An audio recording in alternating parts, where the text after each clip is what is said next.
નમસ્કાર રામ રામ મિત્રો, આજે આપણે વાતચીત કરવાના છીએ કે વડાપ્રધાન નરેન્દ્ર મોદી બનાસકાંઠા કેમ ના આવ્યા? શું વડાપ્રધાન નરેન્દ્ર મોદી એ કોઈથી નારાજ?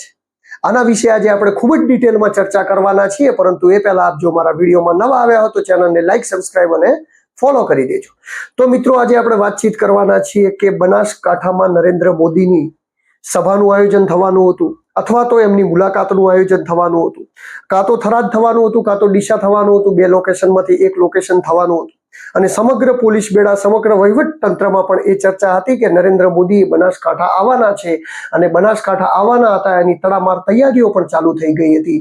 પરંતુ અચાનક એવું શું થયું કે નરેન્દ્ર મોદી બનાસકાંઠા આવ્યા જ નહીં, અને સમગ્ર લોકોની અંદર એક ચર્ચા જાગી, એક પ્રશ્ન થયો કે નરેન્દ્ર મોદી બનાસકાંઠાની અંદર કેમ ના?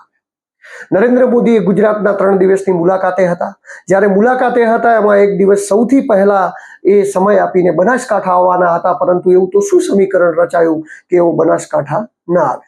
જેના વિશે આપણે ડિટેલમાં ખૂબ જ ચર્ચા કરવાના છીએ. પરંતુ એ પહેલા આપણે સ્થાનીય જે રાજકારણ અને એની અસરો છે એના વિશે સમજીએ ને એના પરથી આપણે આગળ વધીએ કે નરેન્દ્ર મોદી કેમ નહીં આવે. તો મિત્રો, લગભગ ફાઇનલ મનાતું હતું કે નરેન્દ્ર મોદી કાં તો થરાદ આવે કાં તો ડીસા આવે, બંનેમાંથી એક જગ્યાએ નરેન્દ્ર મોદી ફાઇનલ આવવાના હતા. પરંતુ અચાનક નરેન્દ્ર મોદીનું બનાસકાંઠા ન આવવું એ ક્યાંક ને ક્યાંક એ તરફ ઈશારો કરી રહ્યું છે કે નરેન્દ્ર મોદી એ કોઈથી નારાજ છે. કોઈથી નારાજ છે તો એ કોનાથી નારાજ છે? અને દેશના પીએમ એટલે વડાપ્રધાન પણ કોઈથી નારાજ હોઈ શકે એવું બની શકે ખરું? તો એ વિષય ઉપર આપણે આજે વિડીયોમાં ખૂબ જ ડિટેલમાં ચર્ચા કરવાના છીએ. આપ ધ્યાનપૂર્વક વિડીયોમાં બનેલા રહેજો. તો આગળ વધતા આપણે વાતચીત કરીએ તો નરેન્દ્ર મોદીની મુલાકાત એ લગભગ બનાસકાંઠામાં ફાઇનલ હતી. પરંતુ જે રાજકારણ સંસદ પછી બનાસકાંઠાનું રચાયું છે, એ રાજકારણ, ત્યારબાદ સહકારી ક્ષેત્રના ડખા, આ વસ્તુનો સંપૂર્ણપણે નિવાડો આવતો નથી. નરેન્દ્ર મોદીએ ચૂંટણીના સમયે ડીસા આવ્યા હતા. ડીસામાં જાહેર સભા કરી હતી, અને જાહેર સભા કરીને એવી વિનંતી પણ કરી હતી કે આપ જે મત કરી રહ્યા છો અહીંના સ્થાનિય ઉમેદવારને નથી કરી રહ્યા, આપ જે મત કરી રહ્યા છો અમને કરી રહ્યા છો, મને કરી રહ્યા છો, અને આવી એમને લોકો સમક્ષ આજીજી કરી હતી. પરંતુ એ જે આજીજી ડીસા સમક્ષ કરવામાં આવી, પહેલી વાર એવું પણ બન્યું છે કે નરેન્દ્ર મોદી વર્સિસ સામે અપોઝિટ ગેનીબેન થઈ ગયું, અને ક્યાંક ને ક્યાંક ગેનીબેન થોડા ઘણા મતોએ પણ જીતી ગયા. પરંતુ સૌથી મોટી વસ્તુ એ છે કે નરેન્દ્ર મોદીનો ગઢ એટલે કે ગુજરાત, અને ગુજરાતમાંથી ગેનીબેન જીતીને ગયા. તો એ વસ્તુની અસર સમગ્ર દેશમાં પડી છે. સમગ્ર દેશમાં પડી છે મિત્રો, એટલા માટે કહું છું, હું મારા ઘરનું કશું કરીને નથી કહેતો, એટલા માટે કહું છું કારણ કે અહીંથી 25 સાંસદો બીજા પણ ચૂંટાઈને ગયા છે. દિલ્હીમાં એમની કોઈની ચર્ચા થતી નથી, એક જ ગેનીબેનની થાય છે. એટલા માટે થાય છે કે નરેન્દ્ર મોદીનો ગઢ એટલે ગુજરાત, અને નરેન્દ્ર મોદીના ગઢ ગુજરાતની અંદરથી જીતીને આવેલા ગેનીબેન કોણ હશે, કેવી રીતે જીત્યા છે, આવી ઘણી બધી અટકળો ચાલતી આવી છે અને ચાલતી રહી છે. તો સૌથી મજાની વસ્તુ એ હતી કે એ સમયે પણ બનાસકાંઠામાં જ્યારે સંસદનું વાતાવરણ ચાલતું હતું ને જ્યારે ઇલેક્શન ચાલતું હતું, એ ટાઈમે પણ નરેન્દ્ર મોદીનો જુવાળ તો બનાસકાંઠામાં હતો જ. જો નરેન્દ્ર મોદીનો જુવાળ ન હોત તો કદાચ ભાજપને એટલે કે રેખાબેનને આટલા પણ મત મળ્યા હોત નહીં. પરંતુ જે નરેન્દ્ર મોદીનો જુવાળ હતો, એ જુવાળ ક્યાંક ને ક્યાંક ગેનીબેનના જુવાળ સામે નાનો પડી ગયો, અથવા તો જે વિરોધનો જે જુવાળ હતો એ જુવાળ સામે ક્યાંક ને ક્યાંક નરેન્દ્ર મોદી બનાસકાંઠા પૂરતા નાના પડ્યા હોય એવું થયું હતું. તો જરૂરી હતું કે એવું થયું, તો એવોની વિચાર હતો કે કદાચ થરાદ કે ડીસા કોઈ પણ જગ્યાએ એક મિટિંગ ગોઠવવામાં આવે ને જેથી એક સભા થઈ જાય, ને એક સભાના માધ્યમથી ફરીવાર લોકોના કોન્ટેક્ટમાં આવી શકાય ને લોકોનો જનસંપર્ક કરી શકાય.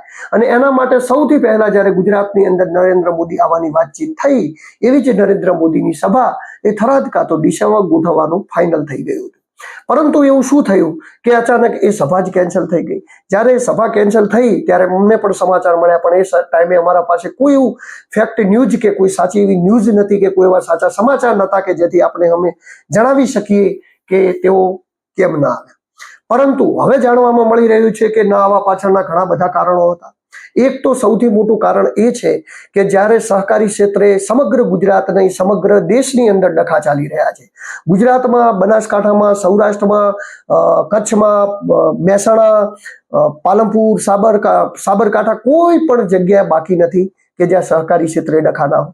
જે મેન્ડેટ પદ્ધતિ સહકારી મંત્રી શ્રી અમિતભાઈ શાહ જે લાવ્યા, એ પછીથી એવું સમગ્ર જગ્યાએ મેન્ડેટ આપવાની પદ્ધતિઓ ચાલુ થઈ અને સહકારી ક્ષેત્રે જે પણ મજબૂત અને કદાવર માથાઓ હતા, નેતાઓ હતા, એ નેતાઓને ક્યાંક ને ક્યાંક કપાવવા લાગ્યા.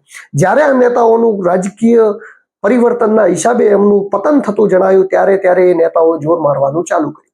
ક્યાંક ને ક્યાંક લોકોએ વિદ્રોહ કર્યો અને વિદ્રોહ કરીને ફાવી પણ ગયા, પરંતુ સમગ્ર લોકો વિદ્રોહ કરવામાં ફાવ્યા હોય એવું હજી સુધી બન્યું નથી. હમણાં જ એક સૌરાષ્ટ્રની ઘટના બની. જયેશ રાદડિયાને મેન્ડેટ ન આપવામાં આવે, એના સામે અમિત શાહના ખાસ માણસને મેન્ડેટ આપવામાં આવ્યો અને જયેશ રાદડિયાએ સામે ફોર્મ ભર્યું અને એઓ જીતી પણ ગયા. ત્યારબાદ એમની સમગ્ર પેનલ, દિલીપભાઈ સંઘાણી હોય, જયેશભાઈ રાદડિયા હોય, સમગ્ર જે પાટીદાર પેનલ કહેવાય છે, પાટીદાર પેનલ એક થઈ ગઈ અને એક થઈને પાટીલ સાહેબને એવું કહી દીધું કે CR પાટીલને એવું કહી દીધું કે હવે પછી જો તમે અહીંયા મેન્ડેટ મૂકશો તો ભારતીય જનતા પાર્ટીનો મેન્ડેટ તરીકે અમે નહીં ચલવીએ, કારણ કે સહકાર અને સરકાર બે અલગ ક્ષેત્ર છે અને આ ક્ષેત્ર અમે, અમારા બાપ દાદાએ, અમારા વડવાઓએ અહીંયા વાવેલું છે, એટલે આને લડવાનો હક ખાલી અમને જ છે, આવું સ્પષ્ટ રૂપમાં સંભળાવી દીધું. તેમ છતાં પણ મેન્ડેટ આપેલી ભારતીય જનતા પાર્ટી ન કોઈ કરી શકી. જે લોકો કમજોર દેખાય છે, જે લોકો અવાજ નથી ઉઠાવી શકતા, એવા લોકોને મેન્ડેટ પદ્ધતિથી દબાવવા એ સરકારનું ક્યાંક ને ક્યાંક ટાર્ગેટ રહ્યું છે.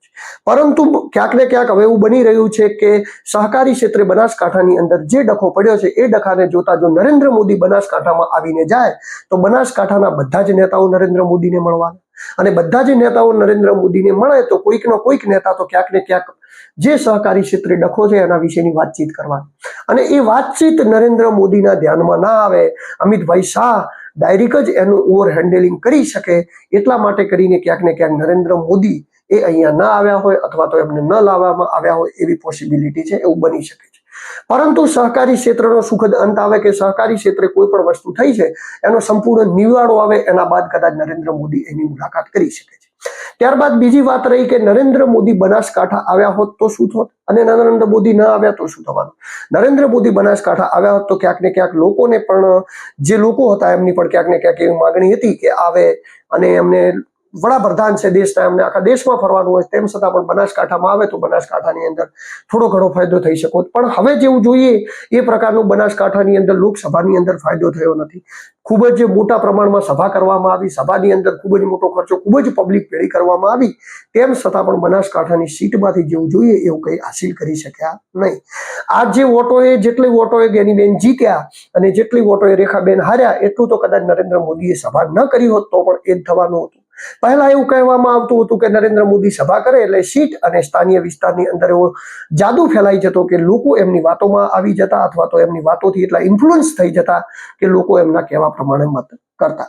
આ વખતે ખબર નહીં કોઈ જાગૃતતા આવી હોય કે શું આવી હોય, લોકોએ અલગ જ રીતે, અલગ જ ઢબથી મતદાન કર્યું, લોકશાહીની અલગ જ રીતે ઉજવણી કરી. જેવું લોકો વિચારતા હતા, જે રીતે વિચારતા હતા એ રીતે સમગ્ર દેશની અંદર ન થયું અને સમગ્ર દેશની અંદર ન થયું એના અંદર ક્યાંક ને ક્યાંક જવાબદાર તાનાશાહી પણ હતી. ઘણી બધી જગ્યાઓ હતી જ્યાં સીટોની વેચણીને મામલે લઈને ઘણી બધી વિગતો હતી જેના વિશે આપણે અલગ જ એક વિડીયો બનાવીને ચર્ચા કરીશું કે દરેક રાજ્યમાં શું શું પ્રોબ્લેમ હતો અને શું શું લીધે. પરંતુ અત્યારે આપણે વાતચીત કરીએ બનાસકાંઠાની, તો શું બનાસકાંઠામાં નરેન્દ્ર મોદી કોઈથી નારાજ છે? અને નારાજ છે તો કોનાથી નારાજ છે? તો નરેન્દ્ર મોદી કોઈ એક વ્યક્તિથી નહીં, હા ભાજપના બધા જ નેતાઓથી નારાજ છે, એ ફાઇનલ વાત છે. કારણ કે સહકારી ક્ષેત્રે અત્યારે બેંકમાં, બનાસ બેંકમાં ડખો ચાલી રહ્યો છે, થરા માર્કેટ યાર્ડમાં ડખો ચાલી રહ્યો છે, ડીસા માર્કેટ યાર્ડમાં ડખો ચાલી રહ્યો છે, ત્યારબાદ લાખણીમાં ડખો ચાલી રહ્યો છે, રાધનપુરમાં ડખો ચાલી રહ્યો છે. બધી જ માર્કેટ યાર્ડો સહકારી ક્ષેત્રોમાં મેન્ડેટ પદ્ધતિને લઈને એવડી મોટી તકલીફ અમિત શાહના લીધે સર્જાઈ છે કે અત્યારે દરેક જગ્યાએ ડખા ચાલી રહ્યા છે. હવે ભારતીય જનતા પાર્ટીમાં જે ડખા ચાલી રહ્યા છે એમાં નુકસાન કોને થવાનું? એમાં નુકસાન ભારતીય જનતા પાર્ટીને જ થવાનું, કારણ કે અંદર અંદર નેતાઓ ઝઘડવાના, એટલે અંદર અંદર પાર્ટીના બે ભાગ પડવાના અને પાર્ટીના બે ભાગ પડશે એમાં ફાયદો વિરોધીઓને થવાનો. તો વિરોધીઓને ફાયદો થશે એના માટે કરીને નરેન્દ્ર મોદી નારાજ ચાલી રહ્યા છે. ઘણી બધી વાતો એમના હાથમાં નથી હોતી, છતાં પણ એમને ઘણું બધું કરવું હોય છે, દેશ ચલાવવાનો હોય છે, એટલે ઘણી બધી વાતોથી એ વાકેફ પણ નથી હોતા અને ઘણી બધી વસ્તુઓ થઈ જતી હોય છે. જેમ કે સહકારી ક્ષેત્રની અંદર ભારતીય જનતા પાર્ટીની દખલગીરી જ્યારથી આવી અને સહકારી ક્ષેત્રના મંત્રી તરીકે અમિત શાહને બેસાડવામાં આવ્યા એ પછી લગભગ એવું માનવામાં આવી રહ્યું છે કે સમગ્ર દેશ અને ગુજરાતની અંદર ભારતીય જનતા પાર્ટીનું પતન ચાલુ થઈ ગયું છે.